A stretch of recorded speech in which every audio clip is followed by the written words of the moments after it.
What is up, everybody? This is Recap Rewind. I'm JLAG. And I'm NB. And this episode is recapping and reviewing Riverdale Season 5, Episode 4. And it's called Chapter 80, Purgatorio.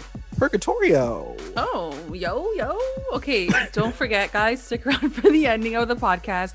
We're going to go through our recap roundups. I can just tell that we're really excited to even just like get started. Yeah. So stick around for the end. We're going to go through our recap roundups, our best moments, our best lines, your guys' best moments and best lines and MVPs, because you guys sent us a bunch of them. So stick around for the end of that. Yes. And as always, to our continuing listeners and our brand new ones, thank you for joining us. Don't forget to like, comment, and subscribe to the channel. Let's get into the episode, girl. You're like right here. You're like, let it go. Number one, first thought. What are you thinking here? Like, what is this show? This is like Riverdale 2.0, 3.0, 4.0 to me. Does that mean you like it? I loved it. Okay. I was so lit for this episode. I don't understand. Okay. Guys, this is the first time we didn't talk about it offline. So this is our first time hearing what we're thinking about the episode. You tell me. What did you think about it? I loved it. I loved it. Yeah. Oh no, are we going to have like the opposite? No, I totally loved it. I think, and just like honestly, like hearing everyone's like feedback, everyone loved it. Everyone's like, thank God we're finally in a right direction. Like this finally seems like the Riverdale that we were like always supposed to have. And I think even just beyond that, I think what we got felt right. Everything. Oh my God. Everything except for maybe the Pop Tate thing felt right to me. And I was can't like, wait I'm to down talk for about it Pop Tate. But yeah, I was like, this is old Riverdale. That like this storyline is old Riverdale. Everything else, the production, it all worked. Yeah. Like everything just works so well. I cannot wait to talk about this episode. I cannot wait to like hear everybody's feedback once you guys watch this podcast. I was just so impressed with this time jump. Yeah. Like, I couldn't believe it. I was like, I can't believe this show did it well. I was pretty surprised. They did it, like, period. I'm so happy they did it because I think this was truly the only way to proceed with this show. Keep the show alive. The only thing I will say, and it's funny because we did talk about it last episode where we were like, kind of wish we had a full summer season break in between like grad and then this. Yeah. And then I was like, no, like I'm totally fine with it. Like, I don't care. Like, it's like the next week.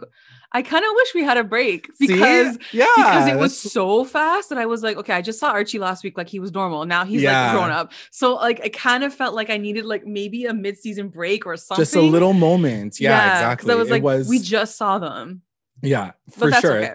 That's what I mean. I feel like because it was such a transition into like that closing that chapter of high school into literally their adult lives, like having that break, like we can talk, like we'll talk about it, but like that opening sequence with Archie coming home, I was just like, this literally feels like the beginning of a brand new series. Totally. Take this in, NB. It feels and like it's actually from World War One. The series now takes place in World War One. Did you notice that?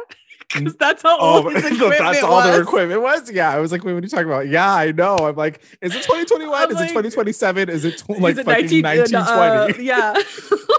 Do we go back in time, guys?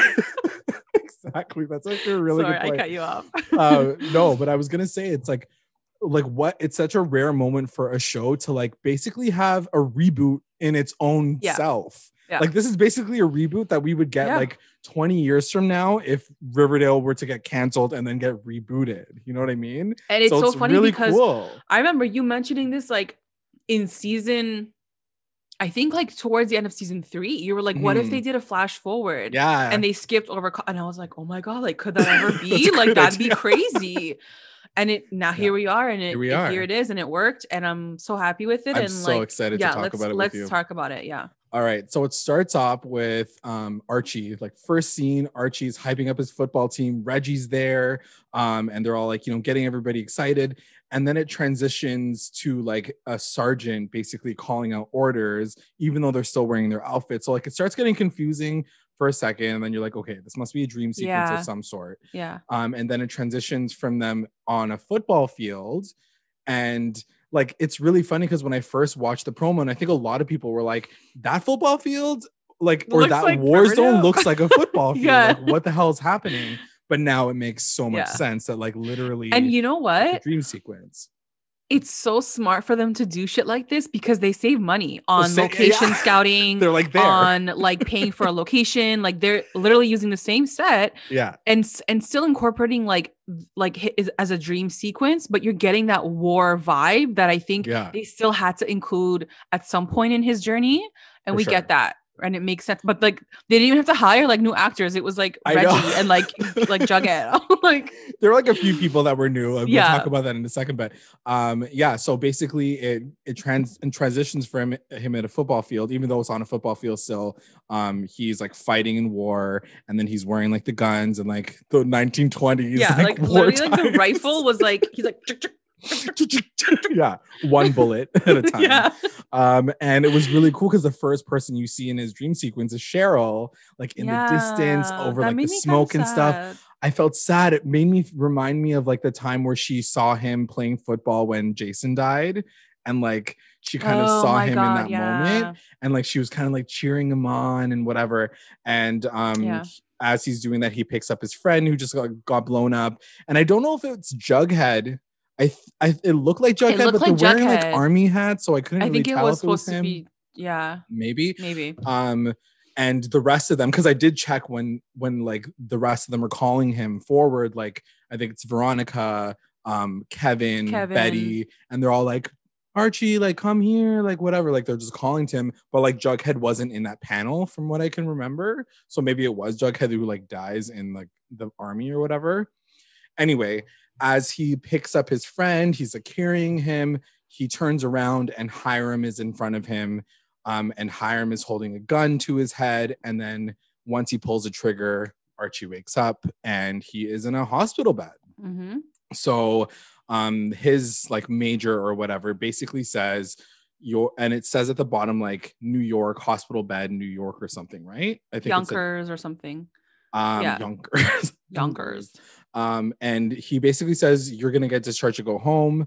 And we find out that Archie's been in the army this entire time. Like he never left, so he's been there for never even had a break. Years. Like, come on, like it doesn't make sense. Like, and he's also a sergeant. Like that's and like, also like they would never like. If you were that good, like they would never be like, go home, like just go do the high school program. They literally do it until you're dead. No, they would wait until you're retired. Like if you were that good of a officer. Like that's the thing. I was assuming that he would, because usually you get discharged honorably if you have like a really bad injury or like mentally you can't. Like the other guy had no legs. Yeah, like he would get honorably discharged. Like he cannot fight anymore. So I'm surprised that they didn't even like give him something, even if it was something that was like, you got a titanium like temporary, hip installed or whatever. He was totally fine. He had no cast, like nothing. Yeah, nothing. He was just like, you're gonna go home. And basically, like you find out that like Archie's been through some shit. Like he's seen people die, like friends die. Like he's lived that army life. Yeah. And his boss basically says the Riverdale army like recruiters, the one that Moose was in, our OTC or something. Yeah. Yeah. It's been inactive. So basically he wants him to become a recruiter. So like to set up that camp again. And Archie like reluctantly does it because he doesn't really want to leave the army. It's like his thing. And then it cuts to a scene where he's reading a book, and I was like, I feel like this is the first time we've ever seen Archie. That's what everyone kept saying. Yeah. Oh, really? I was like, what? He's reading all of a sudden? I was like, oh wow, 7 years. He learned how to read. And one of his friends, who's injured, is like in bed, and he's reading to him, and like you can see that he's lost his legs. And the next morning he's like packing up, he says goodbye to his friend. They have a really cute moment, and even though you don't know this really guy, I was like, it felt very like, you know, those army movies like Saving Private Ryan like moments. And he leaves.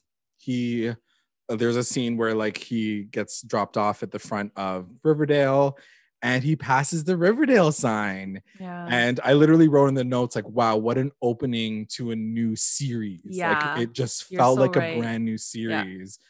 And he decides to go to Pops. Although it would have been nice, and I know they probably can't, I don't know if they could have done this, but later on he does say like, oh, I was driving through the town and like I saw, it would have been nice if we had sort of like a montage of him like actually like riding through town and like seeing all of those checkpoints. Yeah. But I guess maybe for time, like it just didn't work or anything like that. Even but for the like sign itself was kind of that like parallel to like him leaving, with like, you know, him leaving that last shot that we see him being like, like it would have been cool to see him like arrive back the same way. Like, I think he was in the same bus, so they used that same bus too. Like, they're just like, the one that we're using this episode, we're gonna use in the next episode. Just keep it on set. Yeah.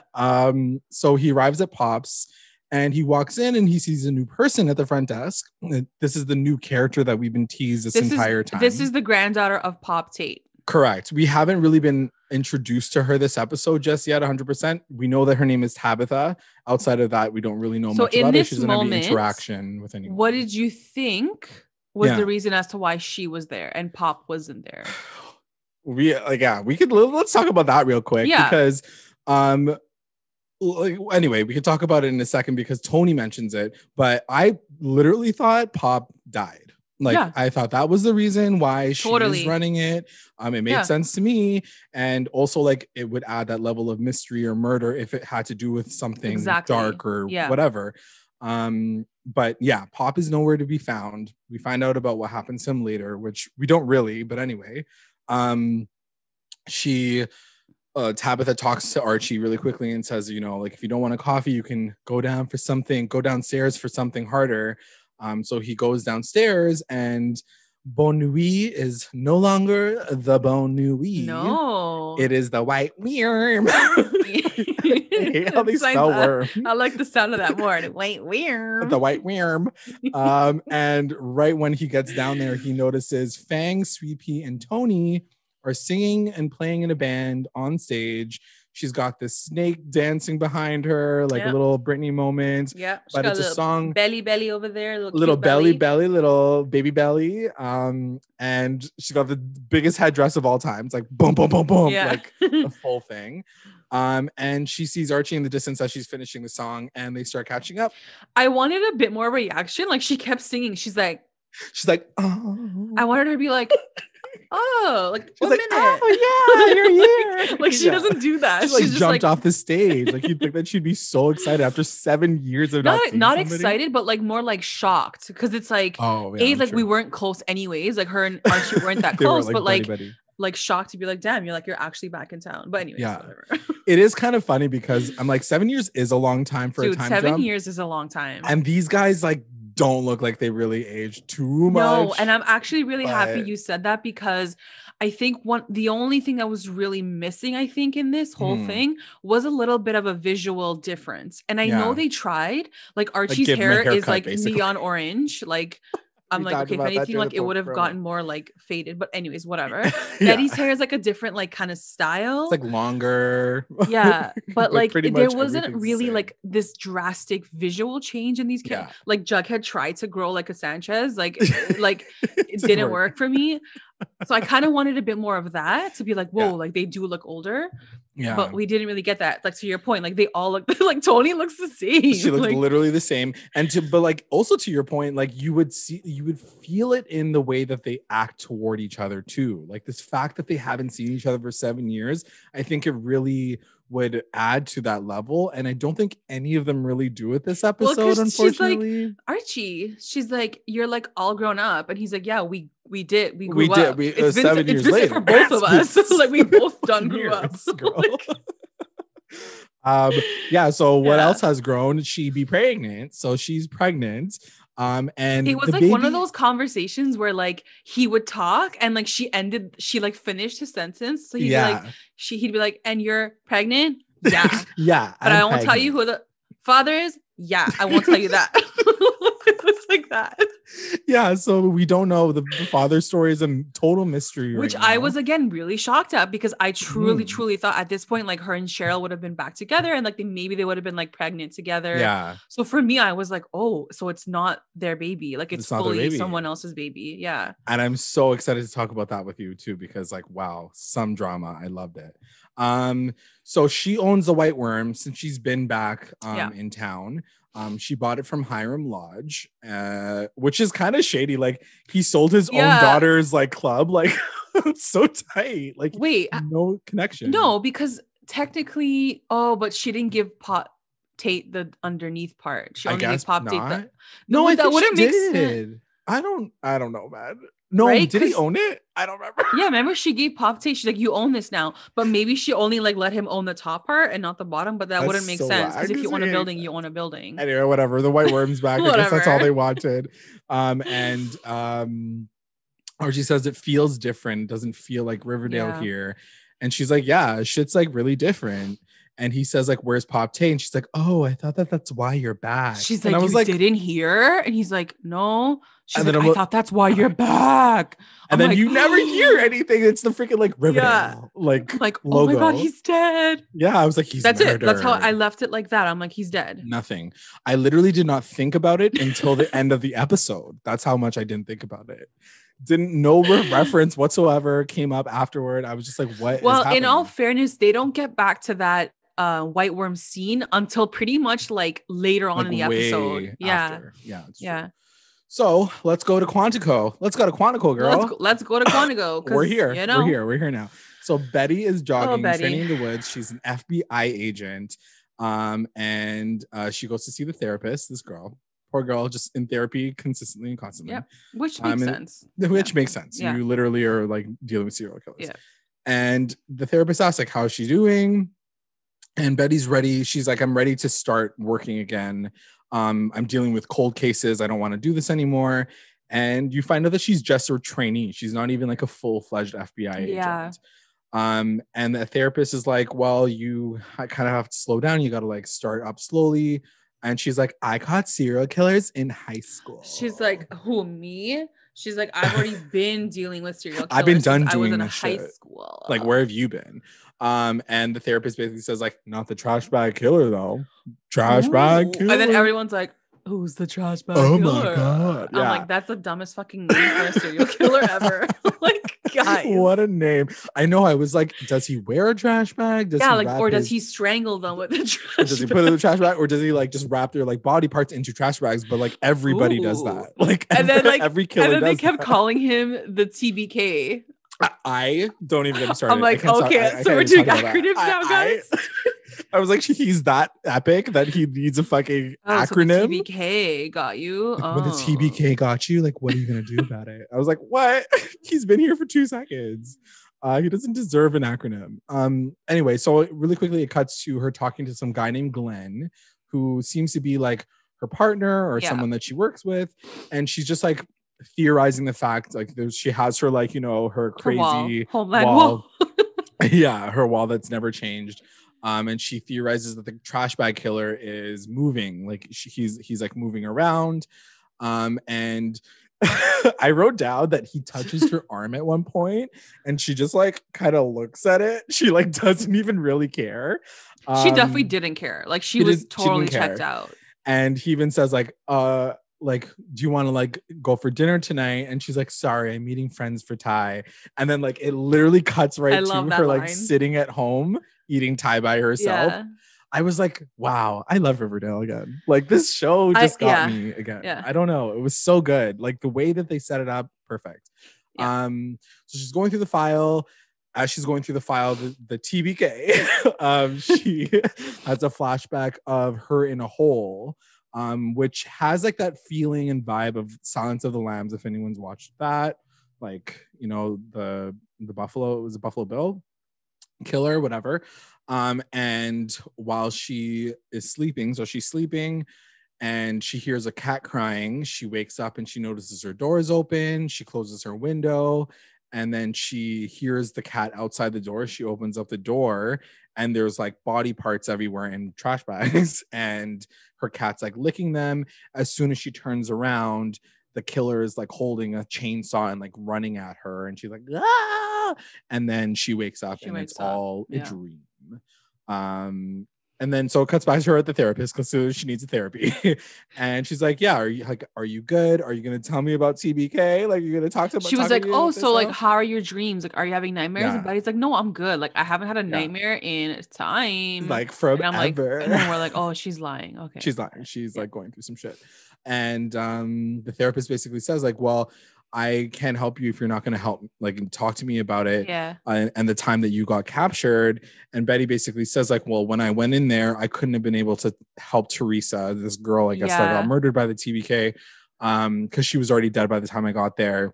Yeah. And then the therapist continues to say, well, yeah, maybe she would have been dead anyway, but like you wouldn't have been captured, and the TBK could have been captured if you just called back up instead of going. Were you shocked at that? Because I was like, oh shit, like she must have seen more stuff now. Like, yeah, and she like done fucked up that moment too. Like she like you'd think that someone, but she's a trainee and she just wanted to like go after this guy, thinks that she can take him on or whatever.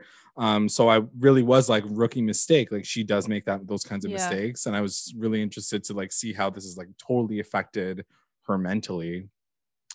So as she's talking through it, she gets a phone call from Archie. She's the first one to get a phone call, or the first person we see to get a phone call. That's number one. So but I was like, I think the phone calls from me were a little weird too, because it was like, you guys haven't spoken in 7 years. 7 years. Like the fact that you even still have their contact info in your phone and it's the same phone number. And it's the same phone number. Like you guys nobody got a new phone number in 7 years. Yeah. Yeah. I even wrote down like, so they did have each other's cell phone numbers. They just didn't ever call each other. Exactly. Which is kind of tight. And I'm really interested to see like how that all plays out later on in the season. Yeah.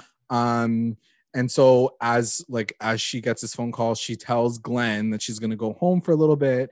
And Glenn says, oh, well, you can use the station that's in Riverdale that your ex he was brother. Like, oh, he's like, while you're there, he's like, just clean up the satellite station that like your brother was your brother. I'm like, you guys left a station there for 7 years and not a single FBI agent has been there for 7 years. What kind of FBI are you guys running? What kind of FBI shit is this? And why would she have to go clean it up? Like, like what's the point? I guess like it's gonna lead us to like her picking, like going through his shit and like having to like reminisce. And he does kiss her in this moment. Like they do have a moment. So you guess, I guess like, they are to assume that they had some sort of like romantic connection. Yeah. Speaking of romantic connections, Veronica is in New York with her Upper new man. East Side, New York. I know, it's like Upper East Side, New York. I was like, okay, girl. Yeah, I feel like hers is what I think my favorite. I think out of all the the flash things, forwards, I think hers was my favorite. It was funny. She had a lot of moving parts to it. Yeah. Like there's a lot of things that happened. And like Hermione is still in her story, whereas like for Betty, like we don't even get to see Alice. At least. And like with Archie, like we don't get to see Mary, obviously. Yeah. So yeah, like I did enjoy it was cool her to part. see another it was parent. really funny. Yeah.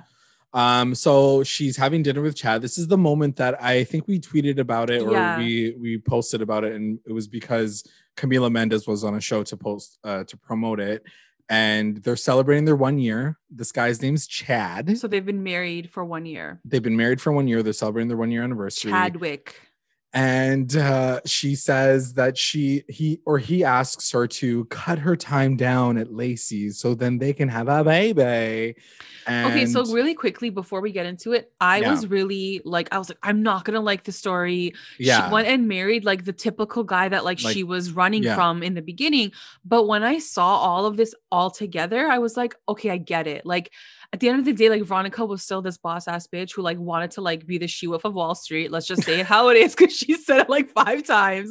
And in doing that, I'm like, okay, no wonder. Like she found a companion that was like kind of like a part of that world power couple. So I did fall for it. I loved it all. Like it made sense to me. Yeah, it did make sense for sure.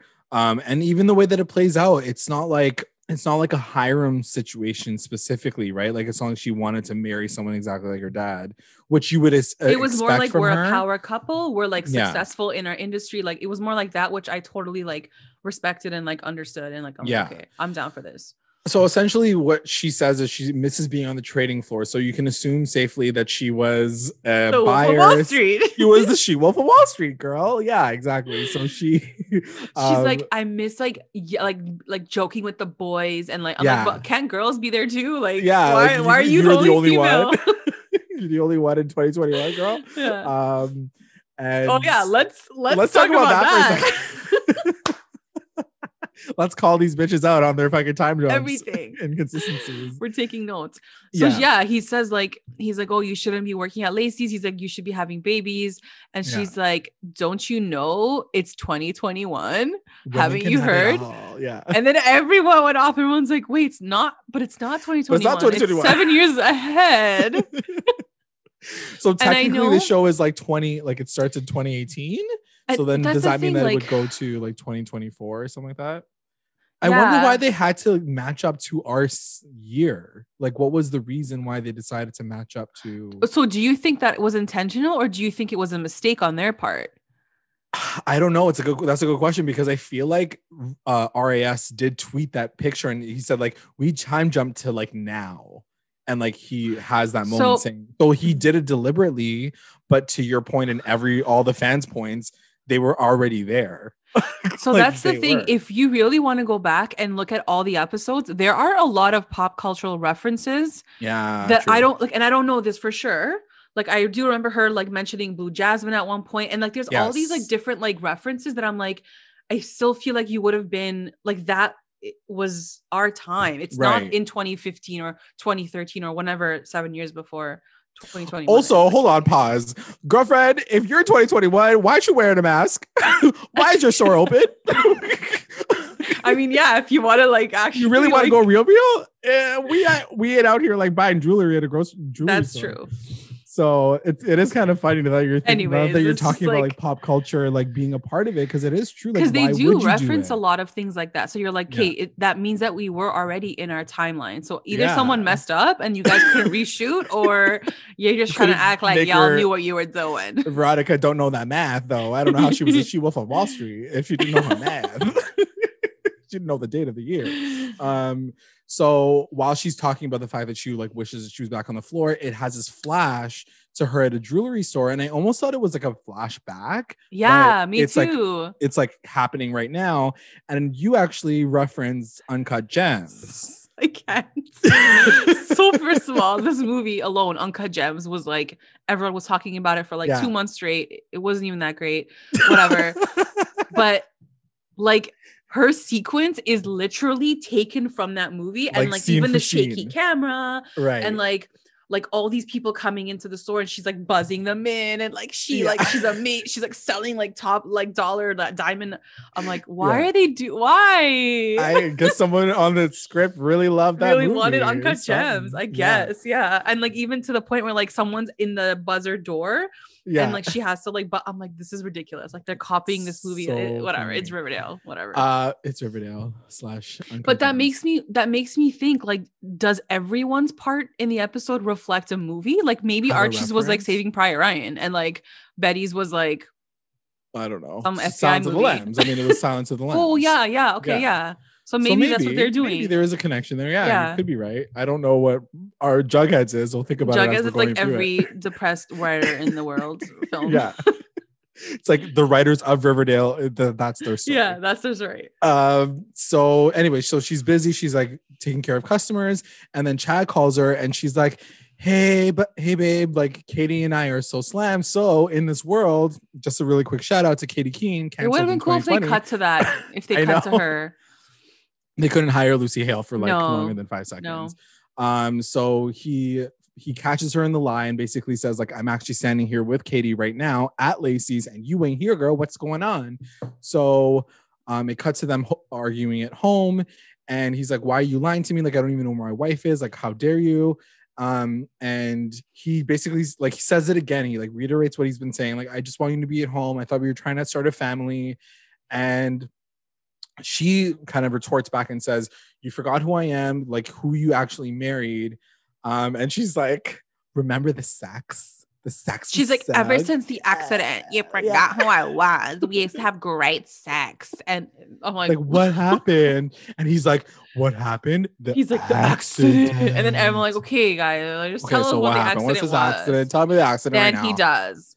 Yeah, he tells it like even in the next scene. Like, he doesn't even tell her right now. So it's like all expositional stuff. And then she's like, I ended up like leaving Wall Street because you wouldn't stop arguing with me about it. But the idea is that they got into this accident. He was like, don't work because like you should be recovering from this accident. Right. She's like, okay, I won't work because of the accident. Yeah. Like it's like it's dumb. Like, and then like they he explains it a little bit more later, but like, okay, I'll buy it. Like, I'll take it, whatever. What I did appreciate was that truly it felt like he did care about her. And I do love that for her. And I didn't want this guy to be like a douchebag, like loser. Right. And he's more than that. It seems like he truly does care about her. There's and like a little he bit cares more about to like him. having a life with her. He even says like when we were gonna die, thinking that like it was going down, he's like, all I could think about was you and like saving you first. Right. Because I wanted to start like this life with you. So I was like, that's so cute. Like that's he's not just like a jock dumbhead. Yeah, he's and that's the thing. It's like when we saw the promos too, we were like, oh great, she's just like with some like rich douchebag. Like why is she back with like a Nick Sinclair character basically? Exactly. But he's a little bit more than that, it looks. And I think like what is so important too, and like maybe they'll talk about this later, is like people change. Like you married. I mean, you were married for 1 year, but like how long were they together for? Do they say that?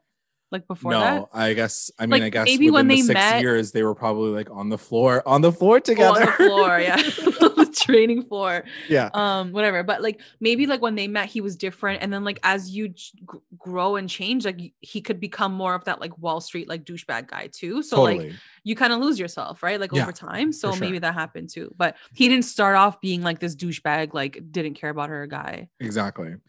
So then the next scene is Veronica visiting Hermione on the set of The Real Can you just say what you have in your notes? Because when I read this, I was gone. I was my God. I'm not even think of that. So really quickly, she's shooting the scene and it's her tagline. And her tagline is, small town to big city, my killer instincts always get me what I want. And I was so funny because we were trying to figure out a tagline for her ever since we found out she was going. Yeah. But then I wrote down like, this girl has been on Housewives for 7 fucking years. You made such a good point because like, it's been 7 years. Number one, her slogan changes every season. So that slogan would be irrelevant because it's like one. That's like the new one. You've been like left Riverdale for 7 years. So number one, your tagline makes no sense. Number two, like the chances of you being on the Housewives for 7 years is like slim to none. Not even like I think the only person that ever did that is like Nene Leakes and like Ramona. and like you are not a Nene Leakes, like, you know, so like, yeah, you made a good point. You're like, how is she still on the Housewives? And she was like, Veronica, she's like, Andy still wants you to be on an episode. And I'm like, in 7 years, she hasn't been on an episode. Like I could what go is your storyline? I'm down. Like this is too much. I was like, this is so whack. Like you'd think that she'd be like signing books or like running like a wine company like all the other housewives did. Like, you know what I mean? Like starting her own empire. That would have made more sense. She's still doing her tagline. And I'm like, she wouldn't have had this tagline this whole time. And also like why she's sitting, she has to do one line. It's like one part of the episode. Like you had to set up a whole set. Why aren't you like leaving and going for lunch with your daughter after that? It was you know what? I think they were trying to be so funny. Yeah. And I don't think they had to do that. I really don't. Like you're right. Hard, I think she could have just been like at brunch or like selling a book. I think a book would have been such a good thing. Super easy and made a little bit more sense than that. Yeah. She even said, she's like, I wish all the housewives could be as real as you. And I'm like, oh, she's that good? She's that good at being real? She doesn't have a cast. She has no husband. Her daughter refuses to be on any episodes. What is her storyline? I don't know. You know what I mean? I can't. The Real Housewife. She's the realest of them all. Anyway, so she should have been on Mob Wives. Like that's the tea. So basically, Veronica laments her that she's like, Chad wants me to turn into a baby making machine, and I want to be the she-wolf of Wall Street. She says it for the second time this episode. Yeah. And I was like, okay, girl. And then Hermione basically says like, there's more to life, Mija. Like there is, you know, since your accident, you should know that by now. Like you shouldn't just be like chasing your like career. And then it cuts back to Veronica at home and she sees flowers and he says happy anniversary. He gets on one knee, gives it to her, a little bag, and Veronica basically says like, we used to never fight and the sex was so good. What happened? And then again, like I said, she like the accident. Like we still don't know what the accident is, but he's like, tell us. The accident happened. So then you finally find out that a helicopter went down and they got into an accident. They were on their way to Martha's Vineyard. Right.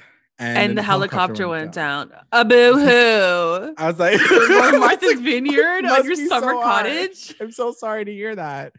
Also, like, I was like, for real, like, I felt bad, but like, damn. Yeah, anyway, I know, right? That's what I was thinking too. I was like, 2021? Is it 2021? Are you sure, girl? Yeah. Like, bad timing. So she basically says, like, if I tell you I want to do something, like, and I then I can handle it. You just have to trust me. Like, that's who you married. And then they kiss. And this is the gag of all gags. And I'd love to get like what you think about this. Oh, yeah. She opens up the gift before they go and have sex. And it's a Glamour-J egg. And I was laughing at this quite a bit. But my stomach turned a little bit because I was like, yes, like get it on. Like apparently your sex was great. Like go for it. And then I saw the egg and I'm like, a little bit of daddy in there, a little bit of daddy. Oh no, a little bit of daddy issues in there. I didn't like that. I mean, you're not supposed to like it, obviously, and the fact that like he thought that was like a cool gift for her. He's like, was like, I'm like, like it's kind of lame still. Like, did she even want that? Did she? But that's the thing is like you were talking about the fact that he's like this. He's different. He's not like that douchebag character. I mean, I don't think he's that different. He's still there. I was like, he's got a little bit of soul and heart, but he's still that guy. Yeah, he's still that guy. But then the next scene where she like sells, I'm like, I was like, savage. You're really uncut gems right now. Like, geez. She really don't give a shit. So right away, she's like, let me just give you this. And then she like offers up the Glamour-J egg to her customer. So this is when she gets a call from Archie as well. So which I was again very shocked at. I thought I was going to see Betty's name there because like a train. Yeah, because like everybody, like if anything, I would think that she stayed in touch somewhat with Betty, maybe the most. Like I'm sure her and Archie had no connection. So like when I saw his number, I was like, oh, like he's calling. But then when they show that scene later, I'm like, okay, no wonder he just like called everyone from that table for pop update.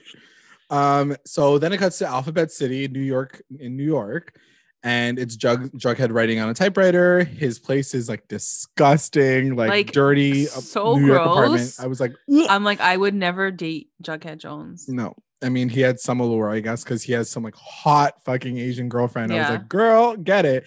And then she like disappears after like one scene. So as she's arguing with him, he gets a phone call from his agent. He's like, I gotta go talk to my agent. So then he goes to talk to his agent, leaves this girl in the dust, like by herself in his apartment. And then his agent basically says, you basically find out through the agent conversation that he wrote one book and it was a hit. Yeah. And he was kind of like a star on the rise. And then he never really was able to like duplicate that success. Like he hasn't been able to write a second book. Like the publishers are asking for their advance back because like he hasn't really done anything with it. And as he's getting home, he realizes that he has an eviction notice on his door. He opens up the door and his girlfriend is out. Like she's like, I'm done. Like whatever you need to find, like it's not with me. I'm not it. And then she also says like, by the way, there are debt collectors here for you too. So you're pretty much fucked. Like you have eviction notices plus the debt collectors are here. I'm out. So then he's drinking at a bar by himself and some girl comes up to him and says that she was reading his book. Like, oh, what an odd opportunity. Is this you in the photo? Oh my God. I just saw you and I couldn't believe I suck your big book? Like it was so obvious she was a groupie. Yeah. I'm like get out of here. And he calls the book The Outcasts, which is a throwback to The Outsiders. Yeah, I did like that. And like they had to say it. Like they couldn't let the audience get there themselves. No, not at all, because we're not that smart, clearly. Like, it was like the same fucking title. Yeah. I'm like, okay, we could have got there too. But also, like, how groundbreaking was your book that it was a copy of another book? Like, how good was it, really? And sorry, do you think that book is like what he was writing in Riverdale? That's a good question. I was thinking about that too. I was like, I wonder if that's like the story he was telling.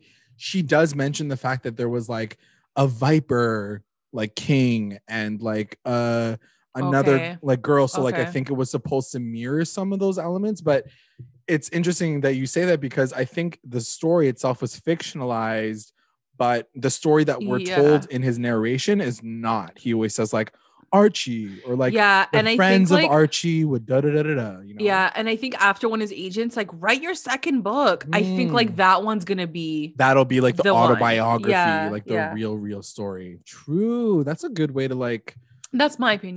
Get your second book, boy. And she's like, oh yeah, your book is so sexy. That relationship was so hot. So then it really obviously. And he's like, huh? He's like, okay. He's like, what? He's like, that's the part you really liked. And so then it quick cuts to them at the apartment, sexing it up, taking shirts off. And then the next morning she comes out and she's wearing like his the S shirt. And I was like, ooh. And he's like, where'd you get that from? I was like, Betty, no. Betty, no. And she obviously has an ulterior motive. Did you see this coming? Like, she basically wants him to read her book. I mean, I didn't know she was like that crazy. I knew she was like a groupie, but she was like full out crazy. Yeah, so she basically stalked him, found out where he hangs out through like an article that she read, and she wanted to approach him about this book that she wants him to read and then maybe send to his agent. As she's explaining herself, the debt collectors come to the door. He's freaking out because they're pounding on the door.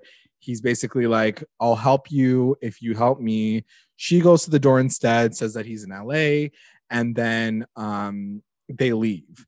And then give him a card to be like, tell him to call us when he like gets back or whatever.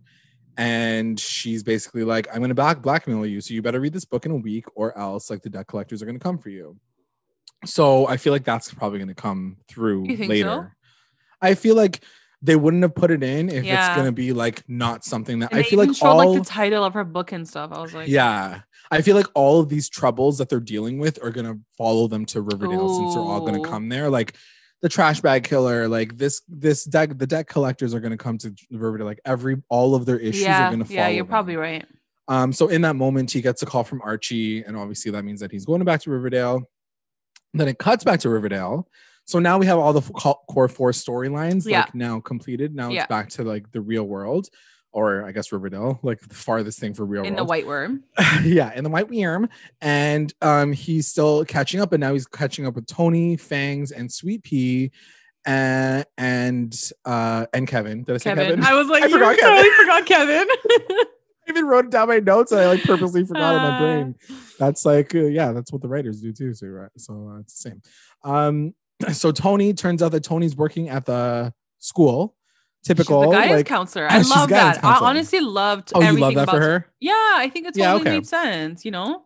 I mean, I'm down for it, but at the same time, I'm also like, I feel like we get that a lot. I feel like when they do time jumps, like you're either going to be like working for this school, like whenever they do the reboots, like 90210, that's okay. Like all those other shows. Like I think it's okay because like ultimately, like you want to be a part of the community. So whether you're going to be like the police officer or like a teacher, you're kind of giving back to the community and like the town that you came from. So like I don't mind it as much. I thought it was, and you know what? It does make sense for her character specifically because she has her family there. She has so much family tie there. Yeah. Like her family has history there. So like it makes sense for her to go. I just want to know who the baby daddy is. That's all I really want to know. I'm excited to find out that story too. So she's the guidance counselor. Kevin is back there too, and he's a drama teacher at Riverdale High, and he's still with Fangs. Like they like lasted all these 7 years. I will say that Kevin is probably the one that looks like of age. Like they did age him up pretty well. Yeah, I think so. Like they dressed him differently. Like I don't know. I didn't notice that. He didn't like. I couldn't tell that he was that still like that. Like that bubbly, like like you know how like Kevin had that level of energy. He seemed like more mature, but I don't know. I think he's just over his character. I think he's even over Kevin Killer. Fair enough. So yeah, they've been together all this time. So I thought that was kind of cute that they kept the gay couple together. Yeah. But they all live together in one apartment. So like Tony, Kevin, and Fangs. I'm like, and Sweet Pea. Like, why are you guys all living in the same apartment? Like, what's wrong with you? So Sweet Pea stuck around, and then when Tony came back, they like revived the serpents, and now she's the serpent queen. She's like, I'm the serpent queen. I'm the serpent queen. So I was like, does that mean that like there was no one else that was going to be the Tapa? But I guess not. And so this is when Archie asked about Cheryl. He's like, what happened to Cheryl? And everybody's like, like everyone's like, we don't speak about that. We don't talk about that. Yeah. And she basically says that she tried to visit her when she came back from school, but Cheryl ignored her and she didn't really want to talk to her. It shows like a really quick scene where she's like painting. She sees Tony. She's like, hello, Antoinette.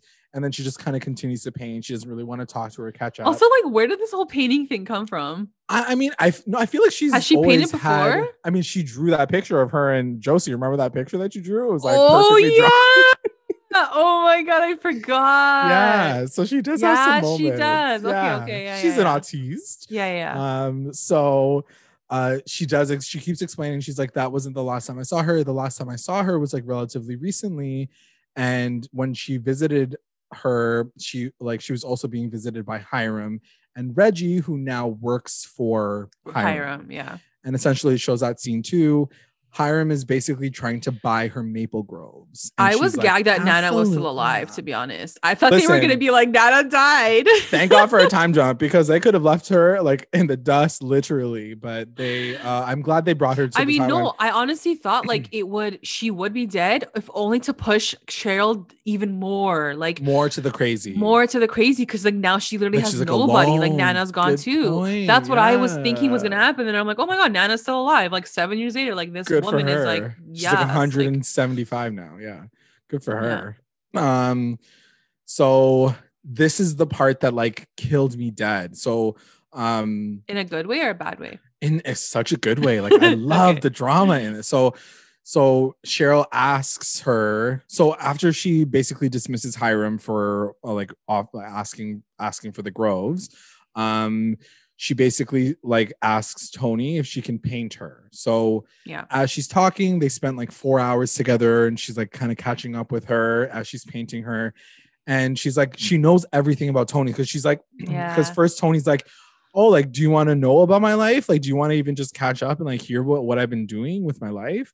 And she's like, I heard that you have like a 3.9 GPA. Like she knew all this information about her, which means like she obviously has been like keeping so many tabs on her this entire time. And then she's like, yeah, and I also got pregnant. And then she's like, yes, I heard about that. And then her tone completely changes. Yeah. And I was like, oh shit, this is their drama. I love it. It's so good. Because again, they don't really explain the fact that like who's the baby daddy or whatever goes down. Like whether or not even Cheryl knows about the story. Like we don't even really know like what that situation is. But Tony does kind of finish it off by saying, you know, my family has heard about what you've been doing for Riverdale. It's been so great, like trying to make amends. And they approve. I think they approve of us being together now.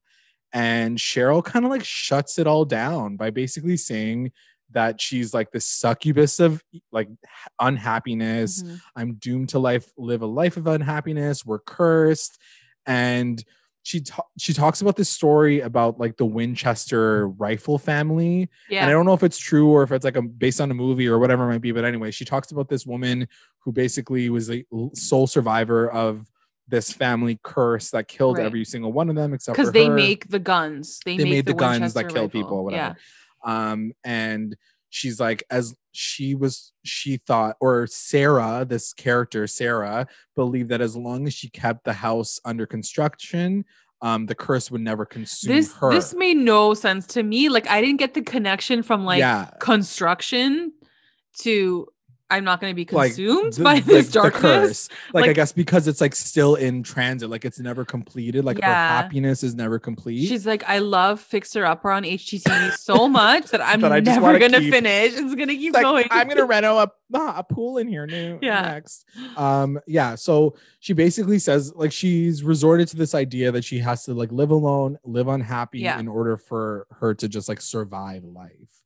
And then she's like, I'll send you a portrait. So then it cuts back to the white worm and it shows the portrait on the wall. It's like, you know, Tony with a snake around her neck. Where's the portrait? What happened? She's like, it's there. And everyone looks. It's over there. Yeah. So he says like, oh, I can't believe like she didn't want to keep it, like after all you guys have been through, like something to remember you guys by. And then Tony's like, yeah, I guess she didn't really care.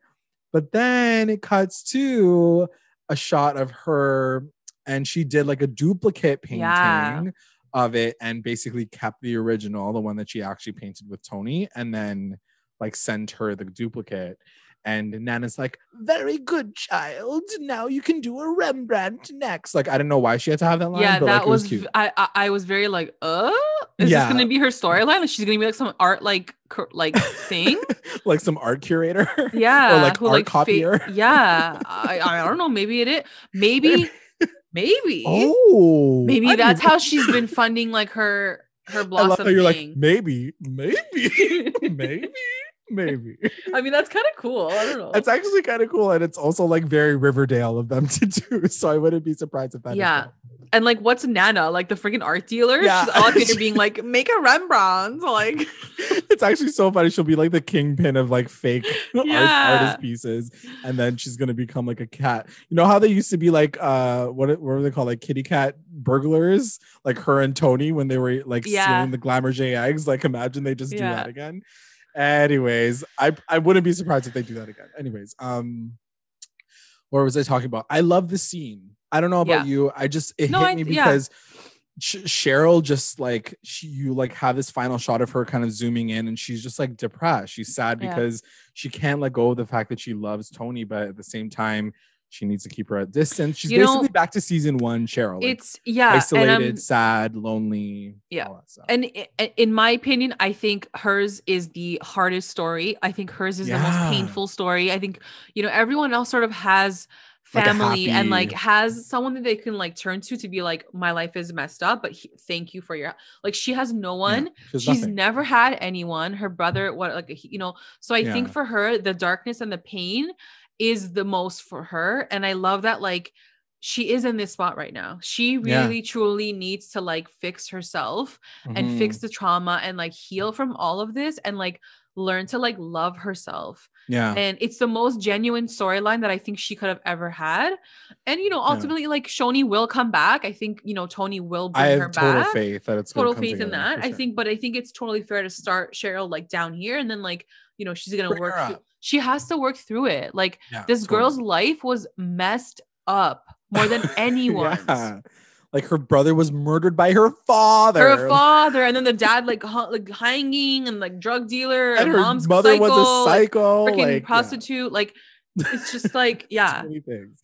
So like, to your point, I'm glad they didn't kill off Nana, because that would have like literally sent her to like she would have just off herself at that point. But ultimately, she does have to heal herself, right? Like, Tony can be there as much as she can, but like, you have to find that in yourself to like be okay now and work through that. For sure. I mean, it's one of those things, right? Because like, Tony was that person when she was dealing with her when she was going through her lesbian like homosexuality. It was Tony who made her feel better about it and like really helped her like kind of get through it. So you're right. In a sense, I do want Tony to be that person to support her through it. But at the same time, you're right. She's find Cheryl a way through Blossom on her. Yeah, exactly. She can do that on her own. Work it out. Exactly. But she has to get there. And I'm so down for that journey. Yeah, and that's what I mean. Like, all of these kids, seeing what the show has put them through in these seasons and the trauma that they've had to go through, where they are now makes total sense. And where they're going to go is just going to be such a cool journey to like be on and like watch. And it's something that's very real. We all have trauma in our lives, and we all have to, get through it and work through it in whatever way. So it's very real. For once, Riverdale is real. Wow, Riverdale like really hit chords. Like, it was pretty. It's true when you look. This time jump was so important for this show's evolution. 100%. So speaking of. It cuts to Archie asking how Riverdale has changed, because Tony basically said that in the beginning of the episode. And she's like, yeah, I'll let you know. Like, I'll do a tour with you. Where are you staying? He says that he's staying at the El Royale. And because his house is for rent. Because his house is being rented out. And Tony's like, oh yeah, The Renters. And I was like, okay, that'll be another episode. I was like, oh, geez. Let's see how that goes. This is like Love It or List It, Flip or Flop, House Hunters International. Like House Hunters Riverdale, like the entire town needs a flip flop. Yeah. So then it cuts to the El Royale. The next morning, I guess Tony's coming to pick him up, and the place is like a full dump. Like it's completely messed up. It's totally trashed out. And this is when Tony starts the tour. So like not only the El Royale, but like I wish they kept Mad Dog. I wish they kept Mad Dog to like help him run the El Royale. Take care of it. Yeah, totally. Like, where did he go? What was that storyline? Where did that end? Did he go to war or something? Or like he went to university? I don't know. I don't know. He went to school? Like, I think he went to school. I don't remember. But wasn't he taking care of his his grandma and his brother? I think, right? I don't even. Yeah, you know what I mean. Anyway. Like I wish they had that in there where like somebody was watching over that stuff. I thought it was gonna go to like Tom Keller, but I was like, oh yeah, I forgot he's the sheriff of Riverdale. Yeah, the one and solely back to only. Basics. Back to the basics. Still not doing nothing for the town. And so Tony shows into the town, and she basically says the town's funding has been stripped. And they walk by a firehouse that's basically like burnt down plus abandoned. Yeah. And like the whole like the bus stops, and it's so funny because like everywhere they go, like the bus stops like on fire burnt. Or whatever. Everything's on fire. She's like, why? Why? But why? And she's like, I'll tell you why. It's like this is why. He was like the audience because I was like, why a bus stop? Why? Like why? He's like, who would melt the seats on the floor and the bus? He's like, how are they going to sit for the bus? They're waiting for the bus. Like he thought about everything. Like, the expositional answer. She's like, there are no buses that come through Riverdale anymore. I was like, okay, girl, chill the fuck out. We only have one bus. That's to hell. Like it was so cute though. First of all, shout out to Tony and Archie Andrews. Tony and Archie. Like they were so freaking cute together and like totally as friends, like whatever. Yeah, but like totally such a cool relationship that like we have never really seen on camera before. And like I loved their dynamic because at the core of I think who they are, they just care about Riverdale. They just want to see like Riverdale like be Riverdale. It's so cool to see. And it's a good point, right? Like you think that none of the other characters, like if you think of Tony and being replaced by any of the other ones, the only other person I can think of maybe is Cheryl. But like Tony being that person, that point of contact for him to like be told that story about how Riverdale kind of shut down. I couldn't think of anyone else it was perfect. To go to. It was perfect. Anyway, and then ultimately he does say like, why? And she's like, come next scene, I'm going to tell you why. Next scene. Yeah. It was like fucking Muppets Christmas Carol. Like it was like let me tell you the story. Riverdale. So she shows him like Skid Row. There's like a bunch of homeless people. There's rabid. She had to like very pointedly mention that there was like rabid dogs everywhere. And it's like ruff, ruff, ruff. Yeah. He's like, what about those dogs? And she's like, yeah, those are dogs. And some of them are rabid. I was like, okay. What happened to his dog, BT Dubs? Maybe one of them is rabid. Like, we have no idea. What was his dog's name again? I don't know. Boss Man. What? I just made that up. Boss Man. So yeah, she basically says like the ones who were too poor like had to stay, or the ones who were too proud had to stay. Everybody else like fucked off. Everyone who had money enough to like leave, they left. And then she talks about the fact that it's dangerous after dark, and Archie says like, what does Hiram have to gain for destroying this town? And she's like, let me show you. So then she goes down to the other side, and it's like the sign says Sodale. So as you guys remember from like 2 seasons ago, this was like season 2, I think. This is like in the making. They talked about Sodale. Yeah. So the Sodale project now is, I guess, becoming a thing, and Sodale is an actual town. And what she's showing him is like the turnpike. So essentially it's going to go all the way around Riverdale. So no one's going to be able to go through or see Riverdale. Happens to a lot of small and like towns. Ultimately, if he basically reduces the value of Riverdale, the Sodale value will go up. So like that's what he's trying to like destroy the town, basically. He's destroying the town by like serving economically the rich, and like economically. And Stonewall Prep is the Sodale school, I guess. And this felt very real. Like all of this whole plan felt very real. This is what happens. It's not to small like towns. I'm building a prison. I'm gonna have like freaking kids fighting inside, and like it's gonna like it didn't feel like crazy like that. It just felt very much like it happens in small town America now. I'm sure it's like too. Detroit. Yeah, it's like Riverdale's Detroit now. You know, whatever. It felt really real. Yeah. We're like social justice. Bring back the small town. Gentrification. Where's the Walmart? So she ends up she's like, let me show you the last place. And she takes him to his old house. The house is like fully in shambles. So depressing. There's like people, like there's rock music playing. People are screaming on the inside. There's like graffiti on the walls.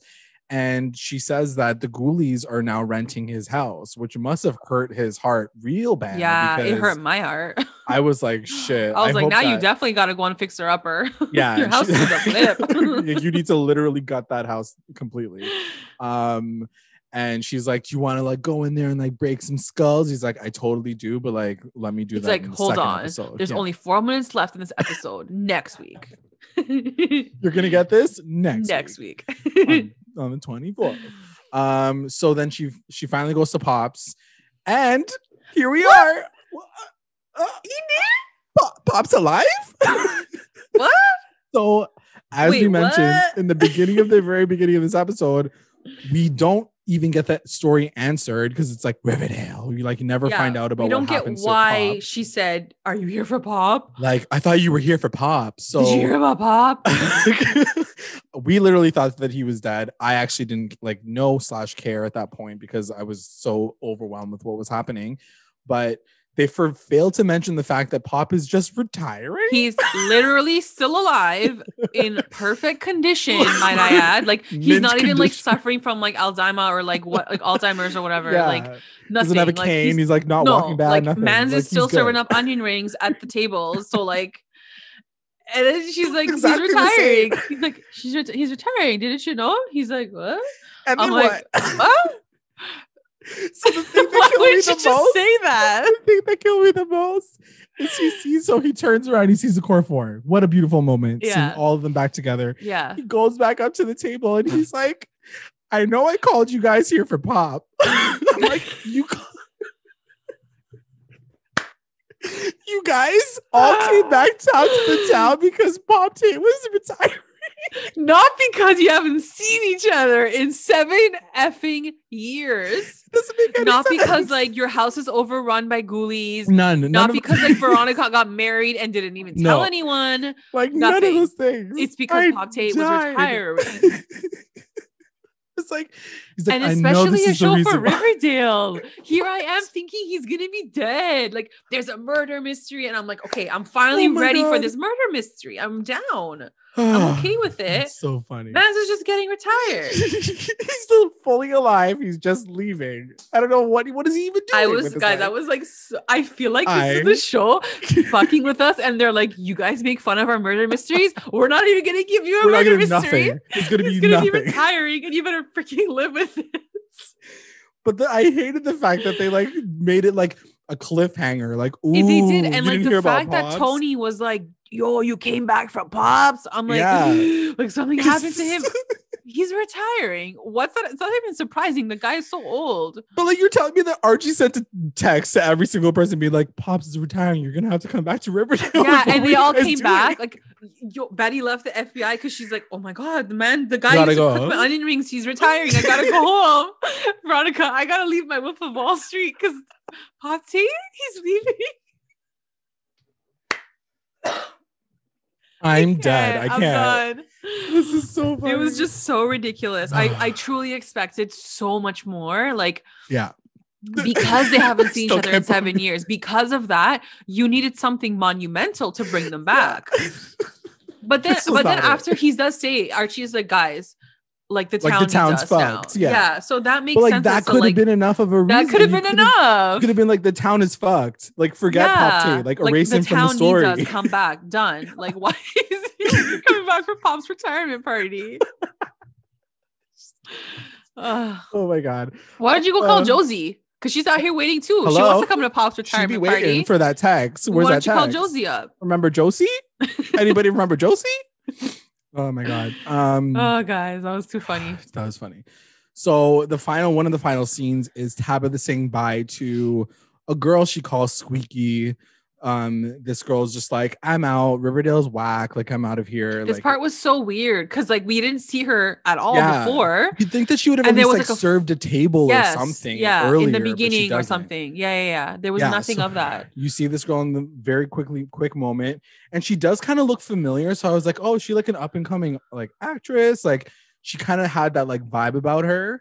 And then she just leaves, and then it starts with Jughead's narration comes back, and it's like him saying like her name was Squeaky. I forget her actual name. I didn't write it down.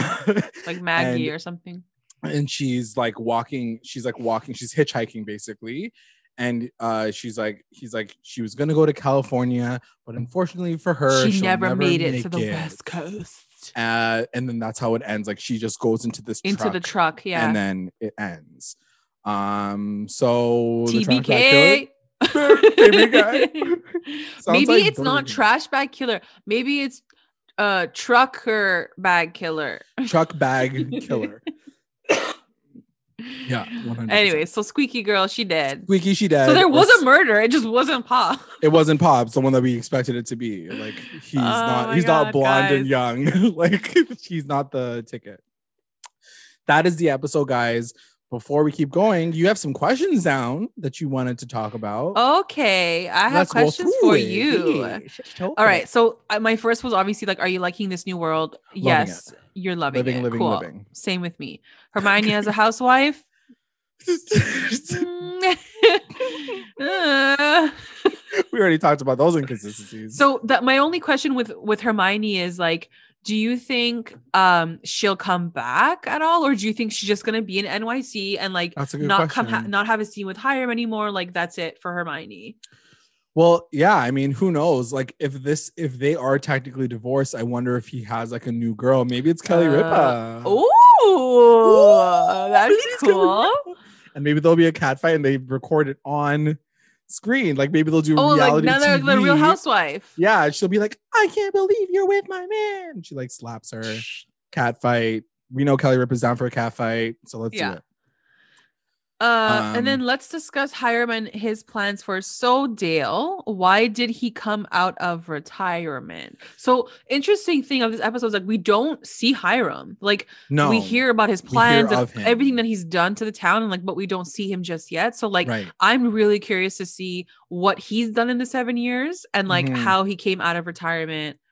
Like what happened to Hermosa? Like did he kill her? Like what happened with her? Like she was supposed to take lots of unanswered things still that I think they're gonna touch on. So there's a lot of content I think for them to like write up. So much content. Yeah, I'm really excited, and I'm like not gonna lie. I know that I probably shouldn't do this, but I'm setting them at such a high bar because they have so much new stuff that they can cover that they don't fuck it up. But we'll see how it goes. Yeah. I'm very optimistic. We're starting off good. We're starting off great. Yeah, but that's it for my questions. Our comments from the listeners, let's go through them. Yeah. You go first. Ruthie and 33. I like the direction this mystery is going. We actually have a main. I'm not wearing my glasses. Sorry. We have a main character as an FBI agent, and they are grown up, not kids, solving grown up cases. Yeah, 100% agree. Sorry. It finally feels like we've caught up to like what the storyline is going through, and like I 100% agree. I think now moving forward, it's all going to make sense. Yeah, and we love it. Yeah. And then Postmaster Radio says, seriously, though, this was a great episode. I feel like this could be said about graduation last week, but it feels like the show is finally going in a more normal direction with some long-awaited changes. I couldn't be more excited right now. Same. I think we're all literally, everyone's on the same page. Fully and I love that. It's an exciting time to do this podcast because I think for a while, sometimes we're in this middle like phase of like, we're not liking it and some of the fans are liking it, and like it's hard being on that, but now we're all like lit. We're lit now. Are we ready to get into a recap roundup? Let's do it. Recap roundups. Best moment. My best moment is the ending all coming together at Pops, because it made my stomach feel so good when like he turned the corner and like they were finally there sitting all there, because like you know, that first time, whatever, like they weren't there. But then it was so cute how like Tony like walked to the table, and then she's like, okay, I'll leave you guys here then, and then Archie's like, no, come and sit, like this is you're a part of this now. I was like, yeah. Oh. Yeah, it was so cute. It's so funny because that, you know, that whole idea that especially in high school, it's so high school to like have cliques and like the core four and like BUGHEAD and VARCHIE. Like now they're changing it up, so it's like no, like everybody's a part of something, and ultimately now we all have the same goal. Whereas like before, like CHONI was off doing this, they were off doing this. Yeah. Now we all have this like common goal of like let's bring our town back, and like it just made me feel so like good. And I was so excited. It was so cute that they included her. I thought that was really cute. And then I just love the whole like Veronica sequence with like the uncut gems, because I was dying. And then I had to text JLAG and I'm like, this is, and you're like, what is that? I was like, I don't know. I'm this like, movie. see, I feel like half their audience wouldn't know what this is. So it's like, what's the point of putting, but like, whatever. They're just so random sometimes. I put my best moment as that moment where Cheryl does the double painting. I think it was like, I think it was just so extra of her, because like it is something that Cheryl would do. But I think it's just like so romantic, and like it just really calls to like who she is and what we do love about Cheryl, like the softer side of Cheryl. I you know, we already talked about it, but like that heartbreak, the growth that she has to go through to like deal with her like family trauma, which has followed her 7 years later, which is crazy to think. But you're right, like she's gone through some shit, man. Like she really was probably the most affected out of all of them, and you know, it's something that's hard to shake. So I'm really excited and interested to see like what she does, because I was worried at the beginning when she was like a bit of a recluse, because I'm just like, that's not really Cheryl. Because we didn't talk about that, eh? Like like Tony does say, she's like, I heard you haven't left the house. Like you haven't like, even you left never the house. leave. But I think that like, because it's starting here, I'm excited to see that it's gonna like pop off at some point. Agreed. She's gonna come out. Agreed. Eventually. And do you think that she's gonna become like an art like con like person? I think what you were saying like makes so much sense. Making money. I think that in this episode 4 of our podcast, if you guys don't see that storyline come through, we're gonna ask for royalties if it comes through. I'm trying to think if that premise is from like a movie or anything. I'm sure it is. I feel like it's like gonna be like art burglary, like the Thomas Crown affair or something like that. Something or like the what's it called? One of those Ocean's 11 movies or something. WTF moment.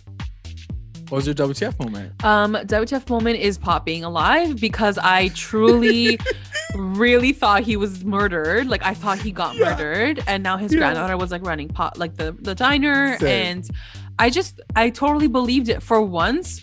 Like I was down for the murder mystery. Like for once I was like, this is gonna make sense, and this is gonna bring everyone home. It would have been like, even if he did die, it would have totally made sense. But that's what I mean. Like finally, I'm ready for this. And then they're like, no, he's just retiring. Like he's good. I was like, Pop Tate, what are you doing here? I thought it was a dream sequence at first. I'm like, oh, he's dead. Oh, they're dreaming about him. They miss him so much. He's like, hey guys, I'm thriving over here. He's like, I'm so happy to see everybody together. I'm like, what? What are you doing here? I thought you were dead. You should be dead. Oh my gosh. The WTF moment that I chose is that trash bag killer nightmare that Betty has when like she sees the stuff on the floor. She turns around, he comes and attacks her. Clearly there's going to be some trauma and conversation that's going to happen with that plot point, and I'm excited to see if that follows her to Riverdale like I suspect it's going to. And it was scary. I was like, it was scary. Like I actually got pretty shocked by it. That was my WTF MVP. My MVP, I'm gonna give to Tony, because, and I know we have the same one. And you know, truly, I think she came out of the woodwork. I think she was like, I was like, oh my god, Tony is the one that is truly like bringing everyone together. She's held it down basically this entire time. And you truly see the pivotal role that she's having right now in this show, even just as an actress, like even just as like Vanessa Morgan. Like she is holding it down. The fact that she's pregnant, the fact that I was gonna say, and the fact that she's pregnant, the show, like good girl. I love it all. I love it for her, and I'm so excited to see how she like progresses now in the show with like the rest of them. So excited. Yeah, totally. She's definitely my MVP for sure. She definitely carried the story this episode. LVP. LVP is the trash bag killer for having the worst name in history. And also, do we even care about him? / is he gonna come back? Or obviously, is he the one that kidnaps this girl? Like, she kind of looks like Betty. Like, is he into blondes? Wow. Maybe he's trying to hunt her down or track her down. Like, we don't really know what's gonna happen, but there must be some sort of connection with the trash bag. I think you're right. Like, everyone's story thing is gonna come back to like get them. My LVP is going to be Hiram, and we don't even see him in this episode. Yeah, that was interesting. But I am pretty angry at what he's done to the town so far, because I think that we like, and I'm sure we'll talk about it next episode when he does show up. But like, why would you do this to your town? Like, that's my thing. Like, it's like, why do you hate it so much? Yeah, it's like, why wouldn't you want Riverdale to be the town that you uplift? You know what I mean? Like.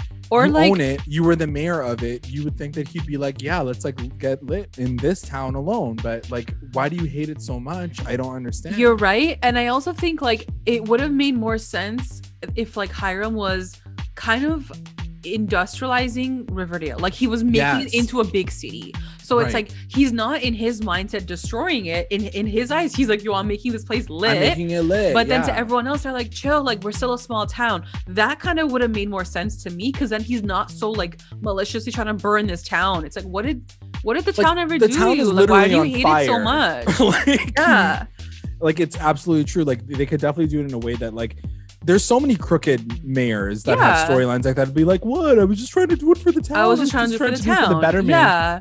I feel like that makes sense. He's like making a new town. Yeah, he's literally like, fuck Riverdale. And I will hate if he mentions that 7 years ago, he's going to be like, oh yeah, 7 years ago in that time, right before the time jump, you guys told me that Riverdale was like over me. And like now they're not over me. Like, if they bring it up, I'm going to lose my Please snippet that. That was amazing. Oh my God. You're over me and I'm not over you. Yeah. I'm gonna get you. Soldale. I'm gonna shut you down, bitches. Oh my God. There's no deal and Soldale. There's Riverdale. Okay, we're almost done this podcast. Yeah, okay, let's keep going. The best line. My best line, Hermione, the housewife, from small town to big city. My killer instincts always gets me what I want. First of all, I loved on Twitter, the Riverdale writers room was like, send us like your slogans, and I was going off because I was like, this is like a game for me. I love this shit. Yeah, that was good. But like, to your point, after 7 years, you would not have that same slogan. My girlfriend. You would need a new slogan. And then also I did Veronica when she says, right now, I don't want to be a mom. No offense. I want to be the she-wolf of Wall Street. Because you know I had to end it off the she had to say line. She-wolf of Wall Street. Look at Shakira over this here. Girl kills me. My best line is gonna go to Tony when she says, nowadays there's always a fire burning in Riverdale. Dude, I read your line and I was like, that's so sad. I was like, because it made me sad, but it also made me laugh when I heard it. So I was like, this is such a great line. There were a lot of like weird things. Yeah. That whole bus stop moment, I don't know who wrote it, but it was killing me. Yeah. I was dying of laughter. And I was like, okay, I don't know if I should feel sad about this or not. Let's get into our listener roundups. Yes. Okay, we have at Dazit Micah, best moment, the core four, including Tony at Pops. Loved it. It was so cute. What the F moment, the football army at the beginning. Totally. And it's so funny because so many people were like, what time era are we in? And I'm like, oh, we're in World War I. I'm like, don't you know Archie fought in World War I? Like, and now it's 2021. Now it's 2021, but it's not 2021. It's 2024. Okay. MVP Tony, excited for her storyline moving forward. 100% agree. LVP Hiram Lodge. Oh, there you go. I feel like this season's gonna be a lot of LVP Hiram Lodge. Yeah, I know. Yeah. Sorry, Mark.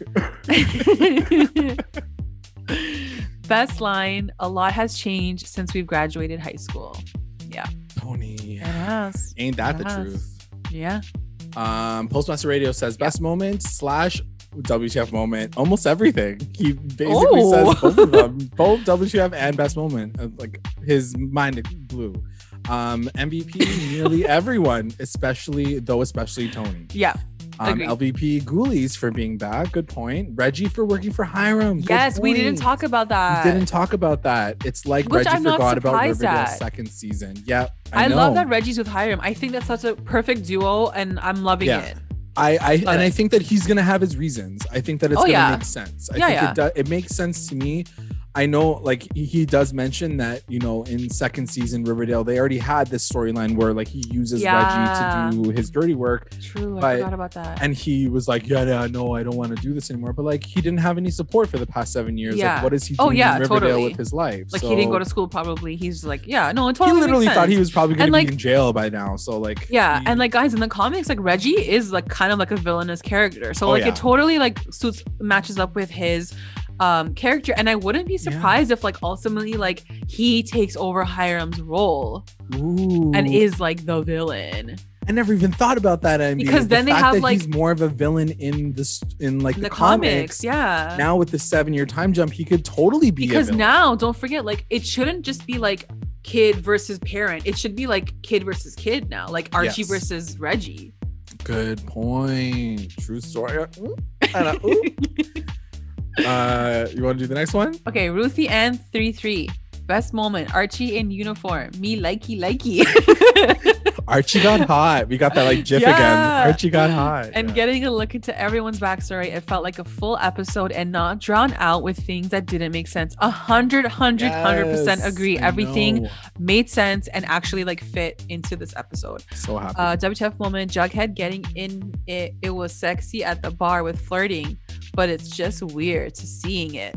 Yeah, because, like, they're adults, right? Like, they're doing adult stuff or whatever. Yeah. MVP Tony and Archie love the bond for the town that they have. Oh, I love this. So cute. And Tony was glowing. Yes, LVP girl, yes. Hiram and by the way, she gave birth to her baby. She did. Baby Congratulations, Vanessa Morgan. Baby cute. River, which Baby I thought River. was kind of interesting. Riverdale, Sodale, Riverdale. Oh my god, I never realized that. I'm sure she didn't think to do it that way, but it just worked out. Yeah, that's actually so cute. Anyway, sorry. LVP Hiram and Kevin. After all these years, Hiram hasn't changed, and Kevin, I was starting to like you, being drama teacher and still being in a relationship, and here you go. R.I.P. CHONI. I love all, like, the thoughts in, like, one sentence. It's all best line. If anyone was gonna survive this crash, Veronica, I wanted it to be you, my wife. So, and when we survived, I wanted us to build our life together. Yeah, that was cute. It was a cute line. Are we to hate this Chadwick guy? Because that was sweet. Hope he stays that way. I can't take another Hiram 2.0. I 100% agree. And, like, we said this too. Like, that line made me like him so much more. And I think it's gonna feel more authentic to, like, how Veronica even chose him as, like, her husband. Because if she chose a complete loser, like, we would be like, girl, what happened to you? Like, what's wrong? Like, why did you choose? What about choice? Yeah, for sure. And it's interesting that he got a best line. Good for him. Yeah.